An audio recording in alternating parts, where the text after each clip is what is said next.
በስመ አብ ወወልድ ወመንፈስ ቅዱስ አሐዱ አምላክ አሜን።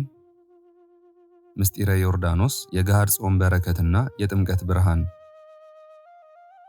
ሰላም ለእናንተ ይሁን የተወደዳችሁ ኦርቶዶክሳውያን ቤተሰቦቻችን፣ እንኳን ለብርሃነ ጥምቀቱ በሰላም በጤና በፍቅር አደረሳችሁ። ዛሬ ሰማይና ምድር በታላቅ ምስጢር በሚገናኙበት፣ ውሃዎች ሁሉ በሚባረኩበት፣ ልባችን በዮርዳኖስ ጸበል በሚታደስባት ልዩ በሆነች በጥምቀት ዋዜማ ላይ እንገኛለን። ከዕለት ውጣ ውረድ ከዓለም ድካም አረፍ ብለን ነፍሳችንን ወደ ሰማያዊው ማዕድ የምንጠራበት ልዩ ጊዜ ነው። ቅድስት ጥምቀት እንዴት ድንቅ ናት! አምላክ ሰው የሆነበት ብቻ ሳይሆን ፈጣሪ በፍጡሩ እጅ ይጠመቅ ዘንድ ራሱን ያዋረደበት የትህትና ጥግ፣ ሰማያት ተከፍተው የምወደው ልጄ ይህ ነው የሚለው የአብ ድምፅ የተሰማበት፣ መንፈስ ቅዱስ በርግብ አምሳል የወረደበት፣ የሥላሴ ምስጢር በጉልህ የተገለጠበት ልዩ ቀን ነው። እናም ቤተ ክርስቲያናችን ይህንን ታላቅ በዓል ስትቀበል ዝም ብላ አይደለም፣ በናፍቆት በዝግጅትና በገሃድ ጾም እንጂ። ገሃድ ማለት መገለጥ ማለት ነው። የክርስቶስን መገለጥ በጉጉት የምንጠብቅ፣ ከሥጋ ምግብ ተከልክለን በነፍስ ምግብ የምንጠብቅበት ቅዱስ ዋዜማ። የአባቶቻችን ጥበብ ግን እንዴት ይደንቃል! ሊቃውንት የዘረጉት ሥርዓት እንዴት የጠለቀ ነው! እነሆ ዘንድሮ በዓለ ጥምቀቱ ሰኞ ቀን ውሏልና የዋዜማው ገሃድ እሁድ ሆኗል። እሁድ ዕለት ደግሞ የጌታ ቀን የትንሣኤው መታሰቢያ ናትና በረሃብ አይጾምባትም። ነገር ግን ቤተ ክርስቲያን ጥበበኛ ናትና በአንድ በኩል የጌታን ሰንበትን ታከብራለች፣ በሌላ በኩል ደግሞ ለጥምቀቱ በዓል በንስሐና በታቅቦ ታዘጋጃለች። ስለዚህም እሁድን ከጥሉላት ከሥጋ ከወተት እንዲሁም ከእንቁላልና መሰል ምግቦች ተከልክለን የጾም ምግብን እንመገባለን። ነገር ግን እንደ ሌሎች የጾም ቀናት እስከ 9 ሰዓት ሳንቆይ ጠዋት አስቀድሰን ማዕድ እንቀበላለን።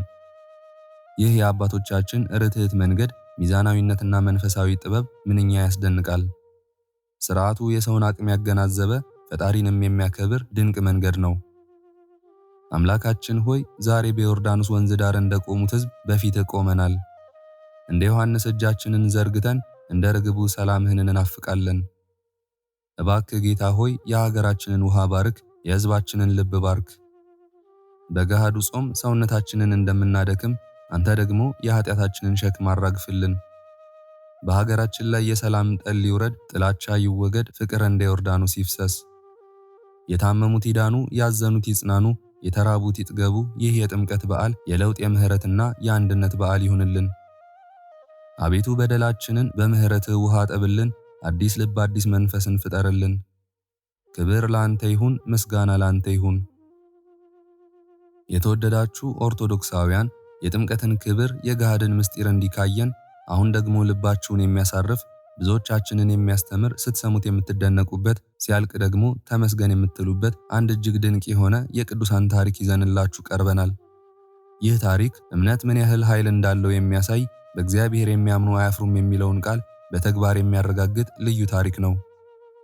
ምናልባት በሕይወታችሁ ተስፋ አስቆራጭ ነገር ገጥሟችሁ ይሆናል። ምናልባት ፈጣሪ ረሳኝ እንዴ ብላችሁ ጠይቃችሁም ይሆናል። መልሱ ሁሉም በዚህች አጭር ታሪክ ውስጥ አለ። ስለዚህ ከወዲሁ ቻናላችንን ሰብስክራይብ እያደረጋችሁ ይህንን መንፈሳዊ ማዕድ እስከ መጨረሻው እንድትካፈሉ፣ ታሪኩን በጥሞና አዳምጣችሁ የበረከቱ ተካፋይ እንድትሆኑ በፍቅር እንጋብዛችኋለን።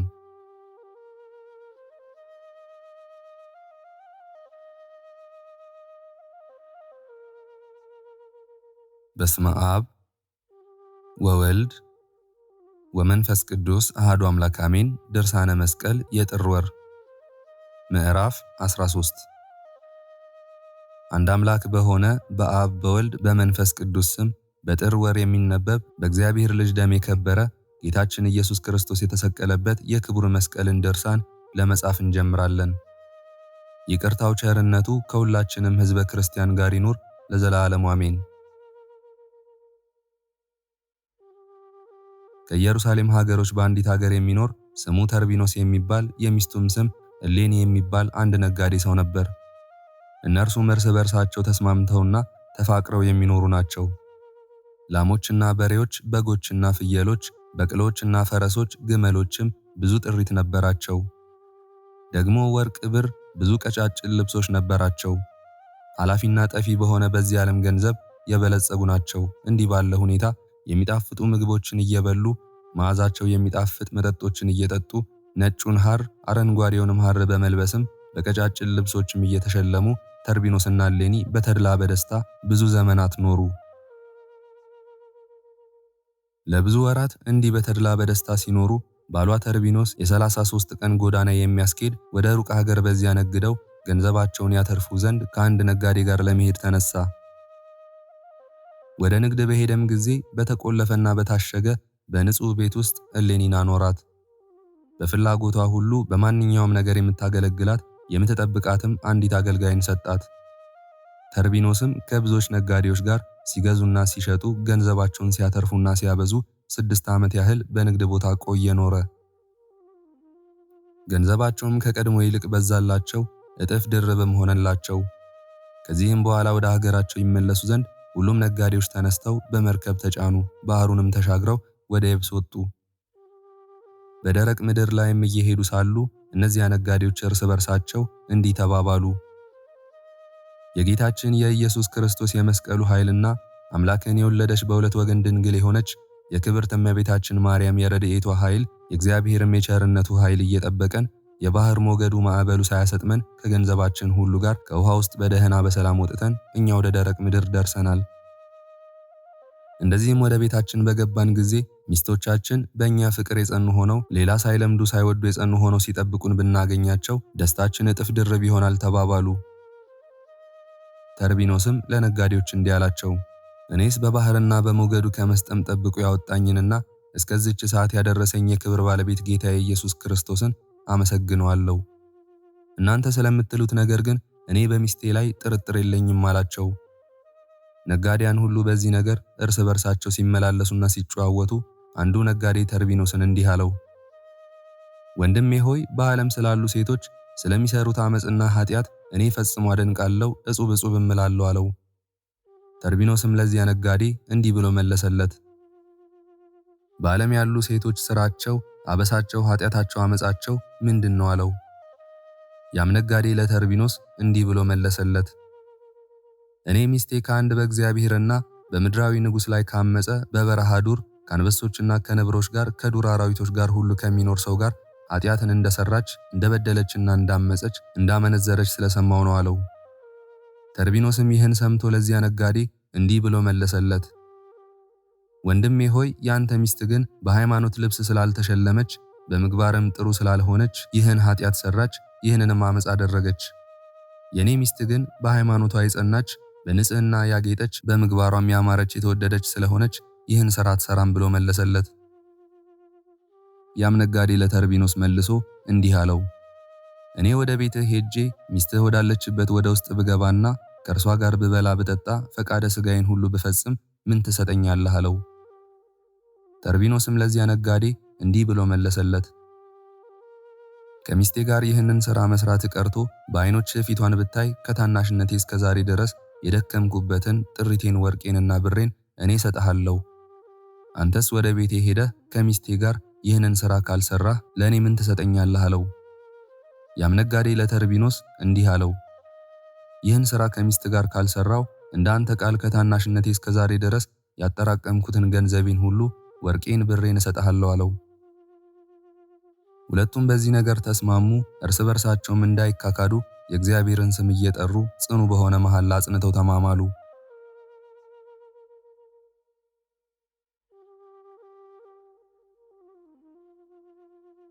ከዚያም በኋላ ያ ነጋዴ ወደ ተርቢኖስ ሀገር ሄዶ ወደ ቤቱ ደረሰ። በቤቱ አካባቢም የአንዲቷን ሴት ራስ ሹሩባ የምትሰራ አንዲት ሴት አግኝቶ ያችንም ሴት አንቺ ያማርሽ የተወደድሽ እህቴ ሆይ ከተርቢኖስ ሚስት ከእሌኒ ጋር ታገናኘኝ ዘንድ እማልድሻለሁ አላት። ያቺም ሴት ለዚያ ነጋዴ እንዲህ አለችው፣ እሌኒስ ከቤቷ ውስጥ ወደ ውጭ አትወጣም፣ ሰው ይቅርና ፀሐይን እንኳን ፊቷን አያያትምና በየት አገኛታለሁ አለችው። ያም ነጋዴ ለዚያች ሴት መልሶ እንዲህ አላት፣ ከእርሷ ጋር ልታገናኘኝ ካልቻልሽ ከአገልጋዮቿ ከአንዲቱ ጋር ታገናኘኝ ዘንድ እለምንሻለሁ አላት። ወዲያውኑ ክብርት እሌኒን የምትጠብቃትን አንዲቷን ባሪያ ጠርታ አምጥታ ከዚያ ነጋዴ ጋር አገናኘቻት። ሁለቱም ሊጨዋወቱም በአንድነት ተቀመጡ። ያም ነጋዴ ለዚያች ባሪያ እንዲህ አላት፣ አንቺ ስም አጠራርሽ ዜናሽ የሚጥም የከበርሽ ሴት ሆይ ሰላምታ ይገባሻል። ይህንንም ያማረ ሰላምታ ከዚያ ነጋዴ አፍ በሰማች ጊዜ ጌታዬ ሆይ እኔ የከበርኩ ሰው መሆኔን በወዴት ታውቀኛለህ? ስለ እኔ ነገረህስ ማን ነው አለችው። ያም ነጋዴ መልሶ እኔ በሀገሬ ሳለሁ ዜናሽን ክብርሽንም ሰምቻለሁ። ነገር ግን እርስ በርሳችን ስንጨዋወት ሰው ፈጽሞ እንዳያየን ጭልታ ወዳለው ሰዋራ ቦታ እንሂድ አላት። በዚያን ጊዜ ጭልታ ወዳለው ዱር ሁለቱም ሄደው ገቡ። ያም ነጋዴ ለዚያች አገልጋይ ብዙ ወርቅና ብርን ሰጣት። ያቺም ባሪያ ይህንን ሁሉ ገንዘብ ወርቅና ብርን ባገኘች ጊዜ ታላቅ ደስታ ተሰምቷት እጅግ ደስ አላት። እርሱም ወርቅና ብርን ስላገኘች ደስ ሲላት ባያት ጊዜ ያቺን ባሪያ አንቺ ሴት ይህን ሁሉ ገንዘብ በከንቱ አልሰጠውሽም፣ ገንዘብ የልብ ስር ነውና፣ ነገር ግን አንቺ የምታደርጊልኝ ፍላጎት አለኝ አላት። ያቺም ባሪያ ለዚያ ነጋዴ መልሳ የከበርክ ጌታዬ ሆይ ፍላጎት ምንድነው? እኔ ላደርግልህ የምትሻው የልብህ ምኞትስ ምንድነው? አለችው። ነጋዴውም መልሶ እህቴ ሆይ የኔ ፍላጎት የልቤ ምኞት ከቅድስት ክብርት ከሆነች ከእሌኒ ጋር እንድታገናኘኝ ነው። እመቤትሽ እሌኒ ወዳለችበት ወደ ቤቷ እንድገባ ትነግሪልኝ ዘንድ እንዳንቺ ወርቅ ብርን እሰጣት ዘንድ ከእርሷ ጋርም እንድበላና እንድጠጣ እንድጨዋወት የኔ ፍላጎት ይህ ነው። በአንቺ ዘንድም የማገኘው ጥቅም ይህ ነው አላት። ያቺም ባሪያ ለነጋዴው ጌታዬ ሆይ ይህ ሥራ በእኔ ዘንድ ጭንቅ ነው፣ ላደርግልህ አይቻለኝም። ይህ ሥራ በእርሷ ዘንድ ሆኖ አያውቅም፣ ወደፊትም ቢሆን በእርሷ ዘንድ ሊሆን አይቻልም ብላ መለሰችለት። እመቤቴ እሌኒስ ከቤቷ መጋረጇ ውስጥ አትወጣም፣ ባሏ ተርቢኖስ ከተለያት ጊዜ ጀምሮ የጎልማሶችን ፊት አላየችም፣ በሥጋ ፍላጎትም ከባሏ ከተርቢኖስ በቀር ሌላው እንዳታውቅም አለችው። ያም ነጋዴ ያቺን ባሪያ መልሶ አስቀድመሽ ከእኔ ጋር ለምን ትከራከሪያለሽ? እሺ ብትል ወይም እምቢ ብትል አስቀድመሽ ሄደሽ ንገሪያት አላት።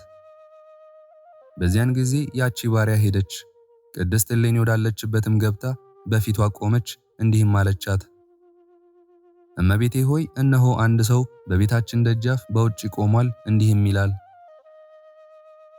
እነሆ ከሩቅ አገር የመጣው ነኝ፣ ወደ ቤቷ ውስጥ ገብቼ ከከበረች እሌኒ ጋር ለመገናኘት ወደ እርሷ ገባ ዘንድ ንገሪልኝ አለኝ አለቻት። ይህቺን ባሪያ እሌኒ እንዲህ ብላ መለሰችላት፣ ጌታዬ ተርቢኖስ ከኔ ከተለየ ጀምሮ ወንድ ወደ ቤቴ ውስጥ ሲገባ ያየሽ መቼ ነው? አሁንም ከፊቴ ውጭ አለቻት። ያቺን ባሪያ ይህን የግሳጼ ቃል ከቅድስት እሌኒ አንደበት በሰማች ጊዜ በማፈር ከእሌኒ ፊት ወጥታ ወደዚያ ነጋዴ ተመልሳ ሄደችና ጌታዬ እኔ አልተቻለኝም አለችው። ያም ነጋዴ ለእሌኒ እንዲህ ብሏል ብለሽ ንገሪያት፣ ብዙ ወርቅና ብር እሰጥሻለሁ፣ አንቺም ከቤትሽ ውስጥ ገባ ዘንድ ፍቀጅልኝ ብለሽ ንገሪያት አላት። ያቺን ባሪያ ተመለሰችና ወደ እሌኒ ገብታ ሰውየው እንዲህ ይልሻል፣ ካንቺ ጋር የምነጋገረው ጉዳይ ስላለኝ ካንቺ ጋር እገናኝ ዘንድ እነሆ በብዙ ድካም ከሩቅ አገር መጥቻለሁና እኔም ብዙ ወርቅና ብርን እሰጥሻለሁ ይላል አለቻት። በዚያን ጊዜም እሌኒ ያቺን ባሪያ ተቆጣቻት፣ እንዲህም ብላ በበትር አናቷን ፈረከሰቻት። አንቺ ጎስቋላ የተናቅሽ ባሪያ ኀፍረትን ለብሰሽ ከፊቴ ውጪ፣ የተርቢኖስን ሚስት ለገንዘብ ስትጓጓ ያየሻት መቼ ነው? ጌታዬ ተርቢኖስ ከተለየኝ ጀምሮ ወንድ ወደ ቤቴ ሲገባ ሲያየሽ መቼ ነው? ይህን ነገር ካሁን በፊት አላደረግኩትም፣ ከእንግዲህም በኋላ አላደርገውም በማለት ተቆጥታ አስወጣቻት። ከዚህም በኋላ ከአናቷ ደም እየፈሰሰ ተመለሰች። ያን ነጋዴም ሰው አንተ ሰው እኔን ከማስገደል በፊት ከደጃችን ሂድ፣ እኔ አይቻለኝም ብዬ አስቀድሜ ነግሬህ ነበር፣ እነሆ ደሜ እስከሚፈስ ድረስ ራሴን አስገመስከኝ አለችው። ያም ነጋዴ በዚህ ዘዴ እሌኒን ያገኛት ዘንድ እንዳልሆነለትና እንዳልሰመረለት ባወቀ ጊዜ ያቺን ባሪያ ከከበረች እሌኒ ጋር ታገናኘኝ ዘንድ በዚህ ዘዴ ካልተቻለሽ እሌኒና ተርቢኖስ ሁለቱ ብቻ የሚያውቁት ሌላ ሰው የማያውቀውን ከጌጦቿ ከሽልማቶቿ ውስጥ አንዱን አምጪልኝ፣ ለእሌኒ የሰጣት ዘንድ ያስኩትን ገንዘብ ዳግመኛ ለአንቺ ብዙ ወርቅና ብርን እሰጥሻለሁ አላት። ያቺን ባሪያ ያን ነጋዴ መልሳ የቤቷ በር የተቆለፈና የታሸገ ነው፣ ቤት ገብቼ ያመጣልሃለሁ አለችው። ያም ነጋዴ እኔ ምድሩን ቆፍሬ አፈሩን እጠርግልሻለሁ፣ አንቺም በብዙ ድካም እየዳህሽ ገብተሽ ከእርሷ ከራሷ ከክብርት እሌኒና ከባሏ ከተርቢኖስ በቀር ሌላ የማያውቀውን ከጌጦቿ ውስጥ አንዱን አምጪልኝ አላት። ያቺ ባሪያ ያን ነጋዴ መልሳ ቤቷ የተቆለፈ የታሸገ ነው አላልኩህምን? ቤት ገብቼ ነው የማወጣልህና የማመጣልህ አለችው። ያም ነጋዴ ባሪያይቱን እኔ ከግድግዳ ጋር የተያያዘውን የቤቱን ጣሪያ አነሳልሻለሁ፣ አንቺም በጭንቅ ሥራ ገብተሽ ከጌጦቿ ውስጥ አምጪልኝ አላት። በዚያን ጊዜ ያቺ ባሪያ እንዲህ ስትል መለሰችለት፣ ጌታዬ ሆይ እንዲህ አንተ እንደምትለው አፈሩን ቆፍሮ በመጥረግም ሆነ የቤቱን ጣሪያ በማንሳት አይሆንም። ብልሃቱም ስራውም እንዲህ አይደለም። ነገር ግን ከባሏ ከተርቢኖስ በቀር ሌላ ሰው የማያውቀው ከጌጦቹ አመጣልህ ዘንድ የሚጠቅምህን ነገር እኔ እመክርሃለሁ አለችው። ይህ ሥራ በእኔ ዘንድ ቀላል እንዲሆንልኝ አንተ በሀገራችን ሜዳ እየዞርክና እየተመላለስክ ነጋዴያን መጡ፣ ከባህርን በሰላም ወጥተው ተሻግረው የብስን ረገጡ፣ ወደ የሀገራቸውን በመድረስ ላይ ናቸው እያልክ መለከትና ጥሩምባ ባለማቋረጥ ንፋ አለችው። በዚያን ጊዜ እመቤቴ እሌኒን እኔ እንዲህ እላታለሁ፣ እነሆ ነጋዴያን ባህሩን ተሻግረው ከውሃው በሰላም ወጡ፣ የብስን ረገጡ፣ ወደ ሀገራቸው ደረሱ እየተባለ መለከት ሲነፋ ሰማለው። የጌታችን የተርቢኖስ መምጫውና ተመልሶ ወደ ቤቱ መግቢያው ጊዜ አይደለምን? ገላሽን የማትታጠቢ የራስሽንስ ጸጉር የማታሳምሪ ሽቶ የማትቀቢ ለምንድነው እላታለሁ። ያን ጊዜ በዚህ ምክር ምክንያት ገላዋን ስትታጠብ በአንገቷ ውስጥ ያለውን የወርቅ ሐብል አውጥታ ታኖረዋለች። በዚያን ጊዜ እኔም አስጨናቂ በሆነ ሥራ ሸሽጌ ያመጣልሃለሁ አለችው። ይህንም ምክር ከዚያች ባሪያ በሰማ ጊዜ እርሷ እንዳመለከተችው በችኮላ በተርቢኖስ በቤቱ አካባቢና በሀገሩ ሜዳ ውስጥ እየተመላለሰ ነጋዴያን መጡ፣ ባህሩን ተሻገሩ፣ ከውሃውን በሰላም ወጥተው የብስን ረገጡ፣ ወደ ሀገራቸውም ደረሱ እያለ መለከቱን ጥሩምባውን ነፋ። በዚያንም ጊዜ ያቺ ባሪያ ቅድስት እሌኒ ወዳለችበት ገብታ እመቤቴ ሆይ እነሆ አሁን በሀገራችን ሜዳ ነጋዴያን መጡ፣ ባህሩንም ተሻግረው ከውሃው በሰላም በደህና ወጡ፣ የብስን ረገጡ፣ በየሀገራቸውም ደረሱ እያሉ መለከት ሲነፉ ሰማው። አንቺ ገላሽን የማትታጠቢ የራስሽን ጸጉር የማታሳምሪ ሽቶ የማትቀቢ ለምንድን ነው? የጌታችን የተርቢኖስ መመለሻውና መምጫው አይደለምን? አለቻት። የከበረች እሌኒም ከዚህ ባሪያ አፍ ይህን ቃል ሰምታ ያላንቺ ይህን ሥራ የሚሰራልኝ ማን ነው? አለቻት። በዚያን ጊዜ ያቺ ባሪያ ወደ እሌኒ ቤት ወደ ውስጠኛ መጋረጃ ውስጥ ገባችና ውሃን አቅርባ የቅድስት እሌኒን ገላዋን ሁሉ አጠበቻት። እሌኒም ከታጠበች በኋላ ልብሶቿን ለበሰች። ልብሶቿንም ስትለብስ ባሏ ተርቢኖስ ያሰራላትን የእንቁ ቀለበት በአንገቷ የምታደርገውን ረስታው በምድር ላይ ትታው ወደ ውስጠኛው የቤቷ መጋረጃ ገባች።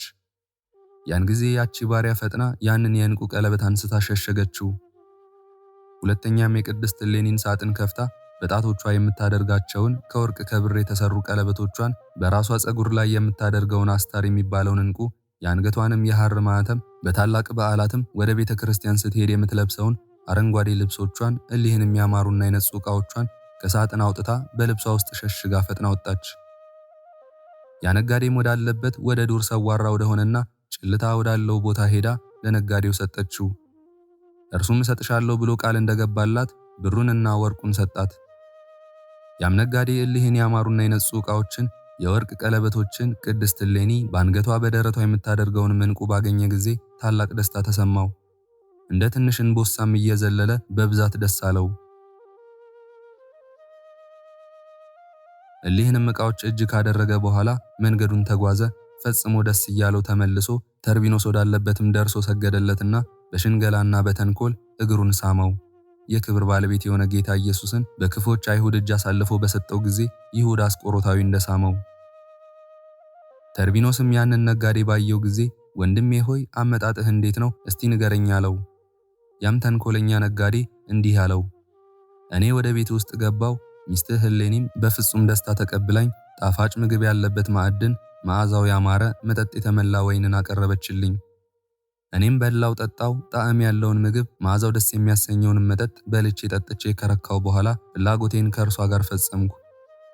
ወንድሜ ተርቢኖስ ሆይ ካንተ ይልቅ አብዝታ ወደደችኝ። አብዝታ እኔን ከመውደዷም የተነሳ እሊህን ዕቃዎች ሰጠችኝ። ልቤ የተመኘውንም ከፈጸመችልኝ በኋላ ወደ አንተ ተመለስኩ አለው። ተርቢኖስም ያን ነጋዴ መልሶ የኔ ሚስት እሌኒ በሃይማኖቷ የጸናች፣ በአስተዋይነቷ ያማረች፣ በበጎ ሥራም የተሸለመች ስለሆነ ይህን ሥራ አትሰራም አለው። ያም ነጋዴ መልሶ ተርቢኖስን ሚስትህ እሌኒ በሃይማኖቷ የጸናች፣ በኑሮዋ በበጎ ሥራዋም የተሸለመች ከሆነች ይህን የዕንቁና የወርቅ ቀለበት ውሰድና ተመልከት፣ የሚስትህም እንደሆነ ተመልክተህ እወቅና ተረዳ፣ እኔ ከወዴት ያመጣሁት ይመስልሃል አለው። በዚያን ጊዜ ተርቢኖስ ደነገጠ። ይህንንም የዕንቁና የወርቅ ቀለበት ከነጋዴው እጅ ተቀብሎ ተመለከተውና በእውነት የሚስቱ እንደሆነ አወቀ። ያን ጊዜ ታላቅ ሐዘንን አዘነ። ተስፋ እስከ መቁረጥ ደርሶ መሪር እንባን አብዝቶ አለቀሰ። ወዲያውኑ ያ ነጋዴ ተርቢኖስን ወንድሜ ሆይ በተከራከርን ጊዜ እርስ በርሳችን እንዳንካካድ ቃል እንደተገባባንና የፈጣሪያችን የእግዚአብሔርን ስም በመጥራት እንደተማማልን ገንዘቤን ወርቄንና ብሬን ስጠኝ አለው። ተርቢኖስም ያን ነጋዴ መልሶ ወንድሜ ሆይ እንዳንካካድ አስቀድመን ቃል እንደተገባባንና የፈጣሪያችን የእግዚአብሔርን ስም እየጠራን እንደተማማልን ከታናሽነቴ ጀምሮ ያጠራቀምሁትን ጥሪቴን ሁሉ ወርቄንና ብሬንም ሁሉ ያውልህ ውሰድ አለው። ተርቢኖስም ይህንን ብሎ ሳይውል ሳያድር አንዲት እንኳን ምንም ሳያስቀር ወርቁን ብሩን ለዚያ ነጋዴ ጥሪቱን ሁሉ አስረከበው። በዚያን ጊዜ ያ ነጋዴ አላፊና ጠፊ የሆነውን ወርቅና ብር በማግኘቱ ታላቅ ደስታ ተሰማው። ከደስታውም ብዛት የተነሳ እንደ አንበሳ ዘለለ።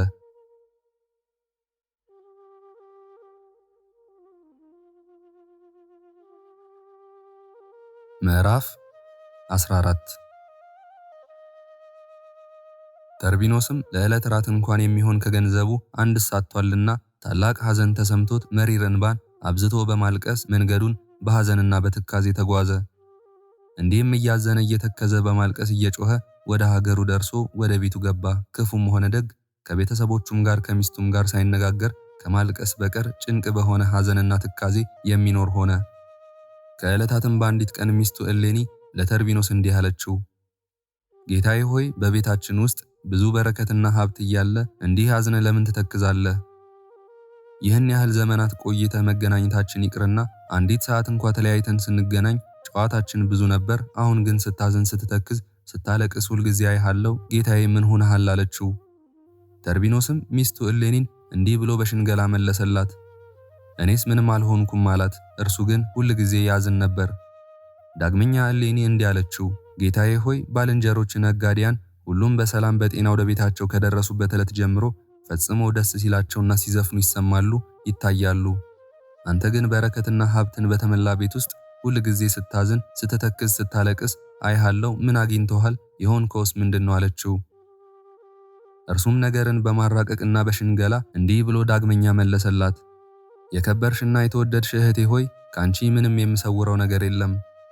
ወደ አንቺ ለመግባት በመርከብ ተጭኜ ከብዙ ነጋዴያን ጋር ወደ ሀገሬ ስመለስ ከባህር መካከል አውሎ ንፋስ ተነስቶ እኔ ባለውበት በኩል መርከቢቱ በመሰበሯ ያጠራቀምኩት ሁሉ ገንዘቤ፣ ብሩ፣ ወርቁ ለዕለት ራት አንድ እንኳን ሳይቀር ሰጠመ።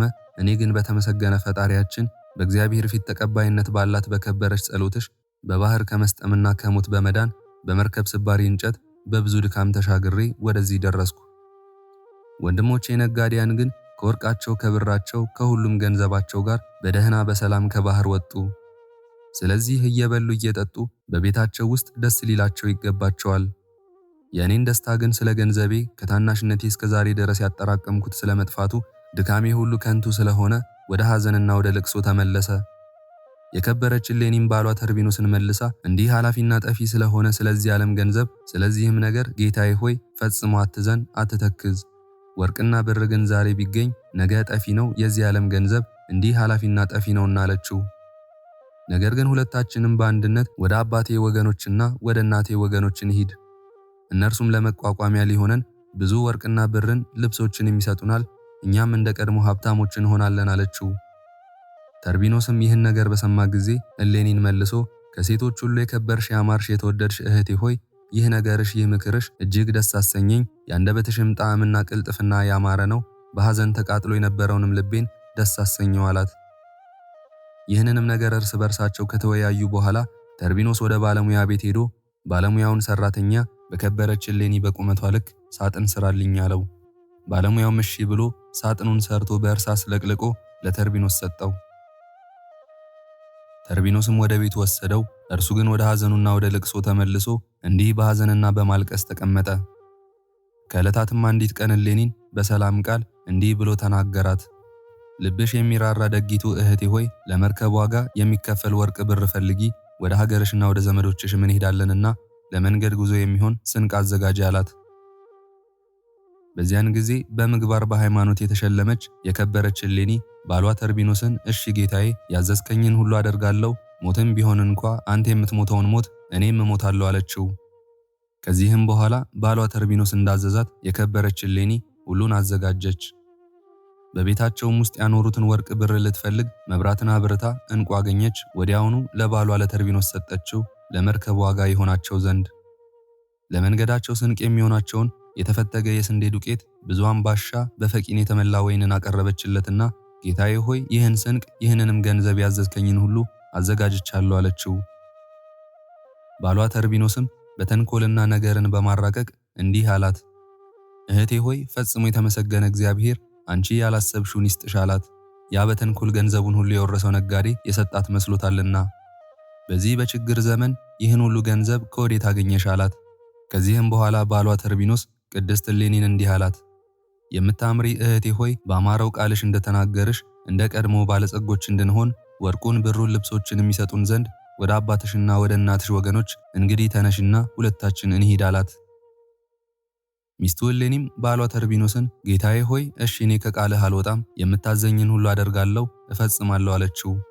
ይህንንም ቃል እርስ በርሳቸው ከተነጋገሩ በኋላ ከሶስት አገልጋዮቻቸው ጋር ገንዘባቸውን ይዘው ከቤታቸው ወጡ።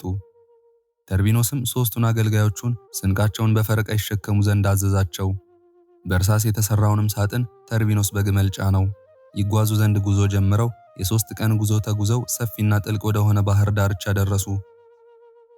ተርቢኖስም እነዚያን አገልጋዮች እናንተን የምላችሁ ተመልሳችሁ ወደ ፈለጋችሁት ቦታ ሂዱ፣ ወደ ቤታችንም መመለስ ከፈለጋችሁ ተመልሳችሁ ሂዱ አላቸው።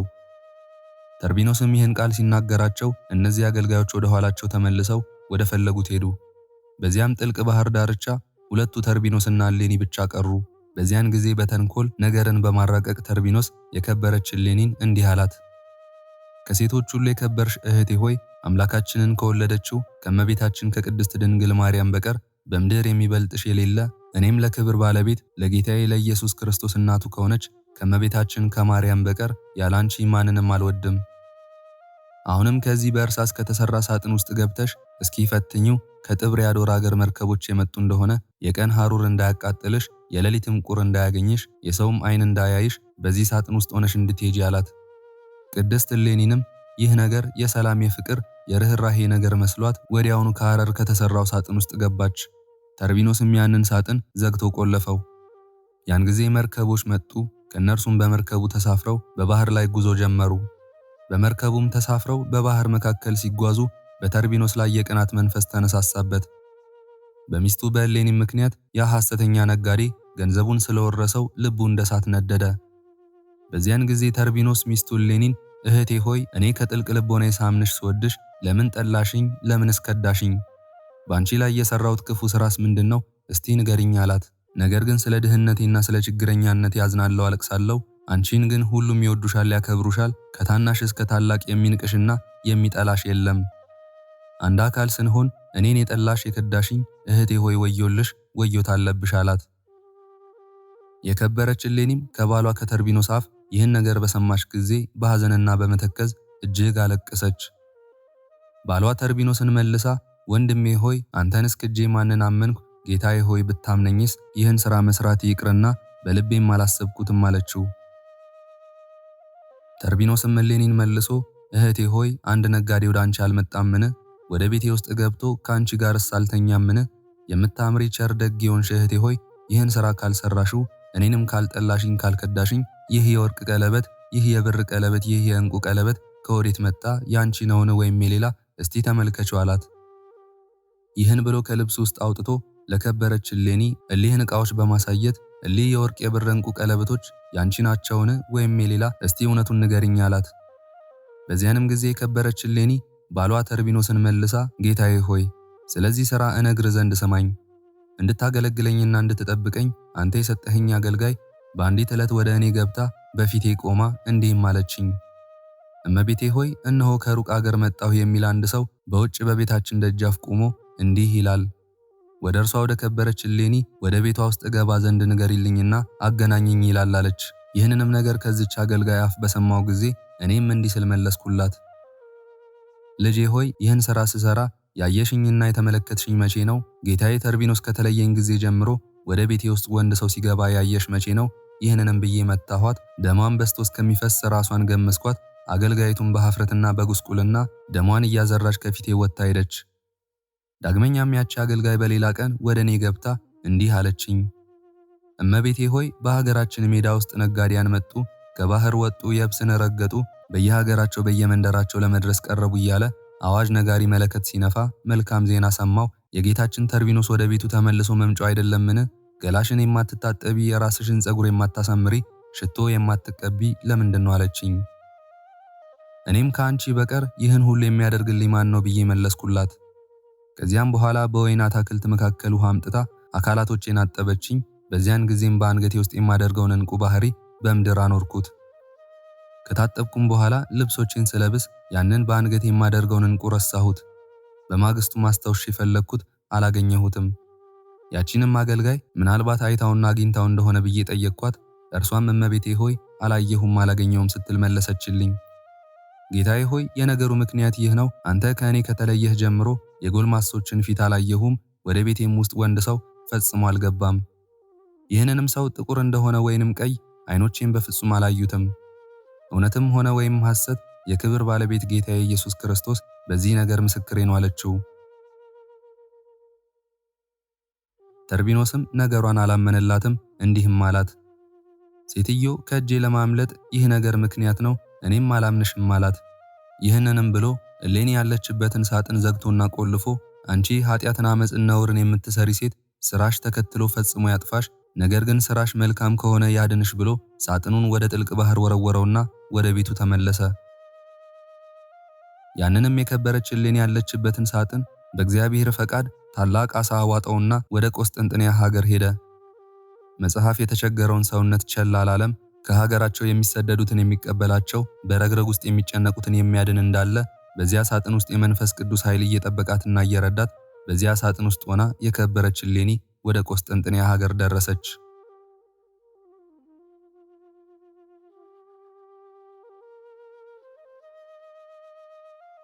ምዕራፍ 15 በዚያን ጊዜ የበራንጥያ ንጉሥ ወደ ባህር ዳርቻ ወርደው ዓሣን አጥምደው ያመጡለት ዘንድ አገልጋዮቹን አዘዛቸው። እነሱም ንጉሥ ጌታቸው እንዳዘዛቸው ሄዱ። ወደ ባህሩ ዳርቻም ደርሰው መረባቸውን ወደ ባህር ጨመሩ። ያንን ሳጥን የዋጠ ታላቅ ዓሣ ተያዘላቸው። በታላቅ ኃይልም ከባህር ውስጥ አወጡት። ስሙ ቆንስጣ ለሚባል ንጉሥ ጌታቸውም ወስደው ሰጡ። በዚያንም ጊዜ ንጉሥ ቆንስጣ አገልጋዮቹን ጠብሰን እንበላው ዘንድ ፈጥናችሁ እስቲ ይረዱት አላቸው። ወዲያውኑ አርደው ሆዱን ሰነጠቁ። በዓሣውም ሆድ ውስጥ ሳጥን አገኙ። እነርሱም ያንን ሳጥን ወስደው ለንጉሡ ሰጡት። ንጉሡም በዓሣ ሆድ ውስጥ የተገኘችውን ያንን ሳጥን በከፈተው ጊዜ ለሕያዋ ደም ግባቷ ያማረ፣ መልኳ ውበቷ ድንቅ የሆነ፣ በወርቅና በብር በቀጫጭን ልብሶች ያጌጠችና የተሸለመች ቀይ ሴት አገኘ። ንጉሥ ቆንስጣም ባያት ጊዜ እጅግ ደንግጦ ፈራ፣ እንዲህም አላት፣ ለክርስቲያን ወገኖች እናታቸውና እመቤታቸው ናት የሚሏት ቅድስት ድንግል ማርያም አንቺ ነሽን? አላት። የከበረች እሌኒም ለንጉሡ እንዲህ ብላ መለሰችለት፣ አንተ እንደምትለው እኔ እርሷን አይደለሁም። እኔ ለእመቤቴ ለቅድስት ድንግል ማርያም ባሪያዋ ነኝ እንጂ እርሷን ልመስላት አይገባኝም። ነገር ግን የማዝንና የምተክዝ ፈተና የደረሰብኝ ሴት ነኝ አለችው። ይህንንም ባለችው ጊዜ የከበረች እሌኒን ወስዶ ወደ ቤተ መንግሥቱ እልፍኝ ውስጥ አስገባት። በመንግሥቱም ዙፋን ላይ በማስቀመጥ ታላቅ ክብርን አከበራት። የሐር መጋረጃንም አስጋረደላት። ከሁሉ ሚስቶችም አብልጦ አከበራት። ከዚህም በኋላ ወደ ሮሃ ሀገር ወሰዳት። የውስጥ ገላዋ ንጹሕ ይሆን ዘንድ ንጹሕና ጣዕም ያላቸውን ምግቦች እስከ 6 ወር ድረስ፣ የውጭ ስጋዋም ንጹሕ ይሆን ዘንድ ጣዕም፣ መዓዛ፣ ንጽሕና ያላቸውን መጠጦች እያጠጣ በእንዲህ ባለው ሁኔታ በታላቅ ክብር በሮሃ ሀገር ዓመት አኖራት። ለሁልጊዜም ጣዕም ያላቸው ምግቦች፣ መዓዛና ጣዕም ያላቸውን መጠጦች አዘጋጅተው ያቀርቡላት ዘንድ ቤተሰቦቹን በማዘዝ ምግቧን ሰራላት። ዳግመኛም የሚታዘዙላትና ያገለግሏት ዘንድ በፍቅርና በሰላም መልካም በሆነ አጠባበቅ የሚጠብቋት ዘንድ የሮሃ ሀገር ሰዎችን ሁሉ አዘዛቸው። ይህንንም ካዘዛቸው በኋላ በበራንጥያ ወዳለው ቤተ መንግሥቱ ተመልሶ ሄደ። ከዚያም ንጉሥ ቆንስጣ ከ1 ዓመት በኋላ ሁለተኛ ወደ ሮሃ ከተማ ተመለሰ። የሮሃ ሀገር ሰዎችም ብዙ መብሎችን፣ መጠጦችን አቀረቡለት። እርሱም ከሁሉም ሰራዊቶቹና መኳንንቶቹ ጋር ከሀገር ታላላቆች ሰዎችም ጋር በላ ጠጣ።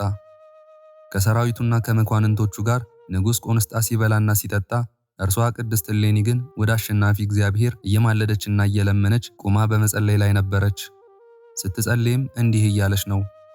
የሕያው እግዚአብሔር ልጅ ሰው የሆንክ የድንግል ማርያም ልጅ ጌታዬ ኢየሱስ ክርስቶስ ሆይ በሁለት ወገን ድንግል ከሆነች ከከበረች እመቤታችን ማርያም ከሥጋዋ ሥጋን ከነፍሷ ነፍስን ነስተህ ሰው መሆንህን ለማያምን ሰው ሚስቱ እሆን ዘንድ ፈቀድክን? የክብር ባለቤት ጌታዬ ኢየሱስ ክርስቶስ ሆይ ጽንሰትህን፣ ልደትህን፣ ጥምቀትህን፣ በከበረ ዕፀ መስቀል ላይ መሰቀልህን፣ መሞትህን፣ በሦስተኛውም ቀን ከሙታን ተለይተ መነሳትህን፣ በ40 ቀን ማድረግህን፣ ዳግመኛም በሕያዋንና በሙታን ላይ ለመፍረድ መምጣትህን ለማያምን ሰው ሚስቱ እሆን ዘንድ ፈቀድክን?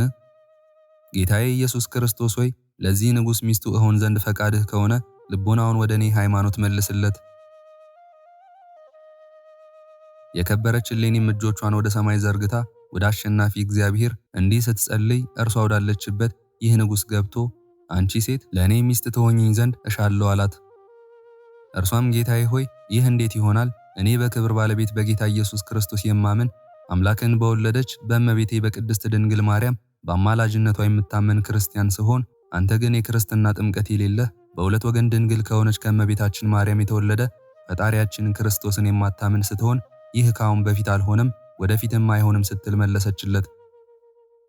ንጉሥ ቆንስጣም ቅድስት እሌኒን መልሶ አንቺ የዋሂት ሴት ይህን በማለት ከእጄ ታመልጪ ዘንድ የሚቻል ይመስልሻልን? እኔ ግን በማስገደድ በግድ ተጋፍቼ ከአንቺ ጋር አልገናኝም፣ የልቦናሽ በጎ ፈቃድ ይሁን እንጂ አላት። የከበረች እሌኒም ከዚህ ንጉሥ እጅ ማምለጥ እንደማይቻላት ባወቀች ጊዜ ጡቷን በመብጣት ደም አውጥታ ከቤቷ አጠገብ ካለ ውሃ ውስጥ ጨመረችውና ጌታዬ ንጉሥ ሆይ ይህን ሥራ ከእኔ ጋር ትሠራ ዘንድ ከወደድክ የእኔ የክርስቲያኒቱ ደም በተቀላቀለበት በዚህ ውሃ ታጠብ፣ አዳምንና ሔዋንን ሁሉንም ልጆቻቸውን ለማዳን ከእመቤታችን ድንግል ማርያም በተወለደው በጌታዬ በኢየሱስ ክርስቶስም እመን አለችው። ይህ ንጉሥም ቅድስት እሌኒን እሺ እንደወደድሽ ይሁንልሽ፣ ልብሽ የወደደውንም ሁሉ እፈጽምልሻለሁ አላት። ይህንንም ቃል ከተናገራት በኋላ ንጉሥ ቆንስጣ እንዲህ አለ፣ ከሁሉም ቤተሰቦቹ ጋር አዳምን ያድነው ዘንድ ልጆቹንም ሁሉ በከበረ ዕፀ መስቀል ላይ በተሰቀለው በጌታችን በኢየሱስ ክርስቶስ ስም እንጠመቃለን በማለት የቅድስት እሌኒ ደም በተቀላቀለበት ውሃ ከሁሉም ቤተሰቦቹ ጋር ተጠመቀ። በክብር ባለቤት በጌታችን ኢየሱስ ክርስቶስ ማመኑ። ይህም ሥራ በጥምቀት ፈንታ እንደ አማናዊ ጥምቀት ሆነላቸው። ከዚህም በኋላ ወደ ቅድስት እሌኒ ቀረበና በግብር አወቃት። ያን ጊዜ የከበረች እሌኒ ጸነሰች። የጽንሷ ወራትን በተፈጸመ ጊዜ በምድር ከነገሱ ነገሥታት ሁሉ ክብሩ ከፍ ከፍ ያለ የተባረከና የተቀደሰ ንጉሥ ቆስጠንጢኖስን ወለደች። ቆስጠንጢኖስን በተወለደ በዓመቱ ሕዝብና አሕዛብ ሁሉ፣ ነገሥታት፣ መኳንንትና መሳፍንት ሁሉ ከየሀገሩ ከየመንደሩ ወደ ንጉሥ ቆንስጣ ቤተ መንግሥት ተሰበሰቡ። አባቱ ቆንስጣም ታላቅ ምሳን አዘጋጀላቸው። በንጉሥ ቆንስጣ ቤተ መንግሥት ሁሉም ሕዝብ ተሰብስበው ሳሉ የክብር ባለቤት ጌታችን ኢየሱስ ክርስቶስ በአየር ውስጥ ተገልጾ ታያቸውና የክርስቶስ ወገኖች ለሆኑ ለነዚያ ሕዝብ እንዲህ አላቸው። እሌኒ በምትነግስበት ወራት አመፀኞች ክፉዎች አይሁድ የቀበሩትና የደፈኑት በከበረ ደሜ የከበረ የተሰቀልኩበት ዕፀ መስቀል ከተቀበረበት ወጥቶ ይገለጻል። ይህንንም ብሎ ጌታችን ኢየሱስ ክርስቶስ በታላቅ ክብር በምስጋና ወደ ሰማያት አረገ። የተሰበሰቡት ሕዝብ ሁሉ ይህን ቃል በሰሙ ጊዜ በታላቅ ድምፅ በመጮህ እንዲህ እያሉ አመሰገኑ። የተመሰገነ እግዚአብሔርን እናመሰግነዋለን። ጽኑ በሆነ በመስቀሉ ኃይል ያድነን ዘንድ የፈቀደ እግዚአብሔርን እናመሰግነዋለን። ንግሥት እሌኒም የሁሉንም ሕዝብ የመኳንንቱንና የመሳፍንቱንም የድምፃቸውንም ጩኸት ሰምታ ከቤቷ ከመጋረጃዋ ውስጥ ወደ ውጭ ወጣች። በሃይማኖቷ የጸናች በምግባሯም ያማረች ናትና ወደ አሸናፊ እግዚአብሔር እየጸለየችና እየማለደች ያለመሸፈኛ ፊቷ እንደተገለጠ ወደ እነርሱ ሄዳ ከተሰበሰቡት ሕዝብ መካከል በመግባት ስሙ አባ ሰርጊስ ከሚባል ሊቀ ጳጳሳት ፊት ቆመችና በእጁ ውስጥ ያለውን መስቀል ተሳልማ ከእርሱ ቡራኬ ተቀበለች። አባ ሰርጊስም የከበረች እሌኒን በሥጋ በነፍስ የሚፈርድ አምላክ እያለ ሰው የሰውን ሥጋ ያለ ቢላዋ የሚበላ ያለ ጽዋ የሰውን ደም የሚጠጣ ነውና ተገልጠሽ በዚህ ሁሉ ሰው ፊት ለምን ትቆሚያለሽ? አሁንም በሕዝብና በአሕዛብ በነገሥታትም በመኳንንትና በመሳፍንት ፊት መገለጥ ለአንቺ የሚገባሽ አይደለም፣ ራስሽንም ትገልጪ ዘንድ አይገባሽም አላት። ንግሥት እሌኒም ለአባ ሰርጊስ መለሰችለት እንዲህም አለችው። ጌታቸውን ፈጣሪያቸውን ይኸውም የክብር ባለቤት ጌታ ኢየሱስ ክርስቶስን የሰቀሉ ክፎች አይሁድ በጥልቅ ጉድጓድ ውስጥ የቀበሩትንና የደፈኑትን የጌታዬ የኢየሱስ ክርስቶስን መስቀል ቀብረው ከደፈኑበት ቦታ እንደሚገኝና እንደሚገለጥ እጹብ ድንቅ ነገር ሰምቻለሁና እኔስ ባህር ቀላይ ሰዎችና በሰማያት ያሉ መላእክት የሚያመሰግኑት ጌታ እግዚአብሔርን በፊቱ እልል እያልኩና እየዘፈንኩ በማሸብሸብ አመሰግነዋለሁ አለች። አባ ሰርጊስም ይህን ቃል ከንግሥት እሌኒ አንደበት በሰማ ጊዜ አንቺ ሴት ሃይማኖትሽ ፍጹም ነው፣ በእውነት እንደታመንሽ ይሁንልሽ አላት። ከዚህም በኋላ የሐርና የአረንጓዴ ልብስ መከናነቢያዋን ቤተሰቦቿና አገልጋዮቿ አምጥተው አደረጉላት። በአማረ ሽልማትም ሸለሟት። እርሷን በደህንነት በሰላም ከፍ ከፍ ባለ ክብርም ተመልሳ ወደ ቤቷ ገባች። ንጉሥ ቆንስጣ በሚገዛው ሀገር የሚኖሩ ሰዎች ሁሉ እጅግ ይወዷታልና። ከዚህም በኋላ ንግሥት እሌኒ ልጇ ቆስጠንጢኖስን በጥበብና በተግሣጽ በምክር እግዚአብሔርንም በመፍራት አሳደገችው። የጌታችን ኢየሱስ ክርስቶስንም በሁለት ወገን ድንግል ከሆነች ከእመቤታችን ከቅድስት ድንግል ማርያም ከሥጋዋ ሥጋ ከነፍሷ ነፍስ ነስቶ ተጸንሶ የይሁዳ ዕጣ በሆነ በቤተልሔም መወለዱን፣ በዘካርያስ ልጅ በዮሐንስ እጅ በዮርዳኖስ ወንዝ መጠመቁን፣ በዕፀ መስቀል ላይ ተሰቅሎ መሞቱን፣ በሦስተኛውም ቀን መነሳቱን፣ በ40 ቀን ማድረጉን፣ ዳግመኛም በሕያዋንና በሙታን ላይ ለመፍረድ መምጣቱን እያስተማረች አሳደገችው። ይህም ሕፃን ደግሞ ቅዱሳት መጻሕፍትን ብሉያትንና ሐዲሳትን ድርሳናትን ተግሣጻትን ተማረ። የከበረች እሌኒም የከፉ ዓመፀኞች አይሁድ የቀበሩትንና የሰወሩትን መስቀሉን ይገልጽላት ዘንድ ወደ ፈጣሪ እግዚአብሔር በጾም በጸሎት አዘውትራ ትማልድ ነበር። የንጉሥ ቆንስጣ ዕድሜው 99 ዓመት በሆነ ጊዜ የቆስጠንጢኖስ አባት ንጉሥ ቆንስጣ መስከረም 17 ቀን በፍቅር በሰላም በክብር ጣዕም እንዳለው ባለ እንቅልፍ ሽልብታ ሸለበ፣ አረፈ።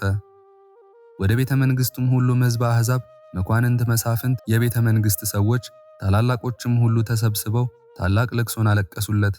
በግምጃና በአረንጓዴ የሐር ልብስ ገንዘውና አልው በሚባል ሽቶ አሻሽተው በነገሥታት መቃብር ውስጥ ቀበሩት።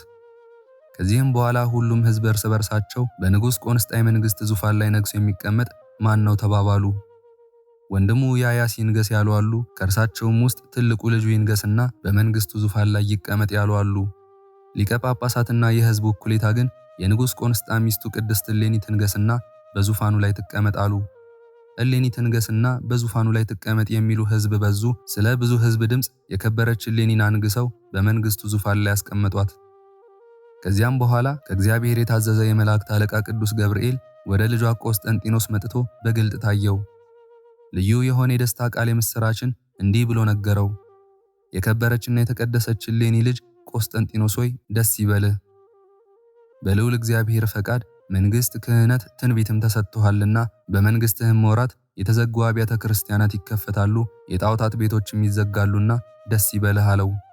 ይህንንም ብሎ የእግዚአብሔር መልአክ ከእርሱ ተሰውሮ ወደ ሰማይ አረገ። የቅድስት እሌኒ ልጅ ቆስጠንጢኖስም ይህን ቃል በሰማ ጊዜ እጅግ ፈጽሞ ደስ አለው። ክቡር ምስጉን የሆነ ጌታ እግዚአብሔርንም ፈጽሞ አመሰገነው። የጌታችን የአምላካችን የመድኃኒታችን የኢየሱስ ክርስቶስ ይቅርታውና ምሕረቱ የከበረ መስቀሉን ሞገስ ከሁላችንም የክቡር አባታችን የተክለ ሃይማኖት ልጆቹ ከምንሆን ጋር ይኑር ለዘላለሙ አሜን።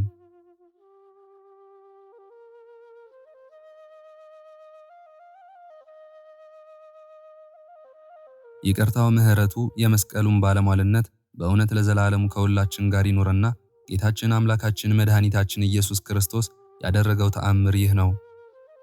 ጌታችን መድኃኒታችን ኢየሱስ ክርስቶስ ሥጋችንን ለብሶ በምድር ላይ በተገለጠ ጊዜ ሰው ሆኖ ሊሰራው የሚገባውን ሁሉ ሰርቶ ፈጽሞ ከደቀ መዛሙርቱ ጋር ተቀምጦ እንዲህ አላቸው። እኔ የሞት ፈጣሪው ስሆን ሰውነቴ እስከ ሞት ደርሳ አዘነች። ይህንንም ብሎ በወዳጁ በአልዓዛር ቤት ለራት ማዕድ ከደቀ መዛሙርቱ ጋር ተቀመጠ። ሐዋርያትንም ከእናንተ አንዱ በጠላቶቼ አይሁድ እጅ አሳልፎ ይሰጠኛል አላቸው። እነርሱም እርስ በእርሳቸው አቤቱ እኔ ሆንን ወይም ሌላ አሳልፎ የሚሰጥ በማለት ተያዩ። ጌታችንም ወደ እኔ ወጭት እጁን የሚሰድ የሚያስይዘኝ እሱ ነው አላቸው። ከዚህ በኋላ ይሁዳ እጁን ወደ ወጭቱ ጨመረ። ወዲያውኑ በአስቆሮቱ ይሁዳ ልብ ውስጥ ከዚያ እንጀራ ጋር ሰይጣን ገባ። ይቅርታው ምሕረቱ ከኛ ከሁላችንም ጋር ይኑር ለዘላለሙ አሜን።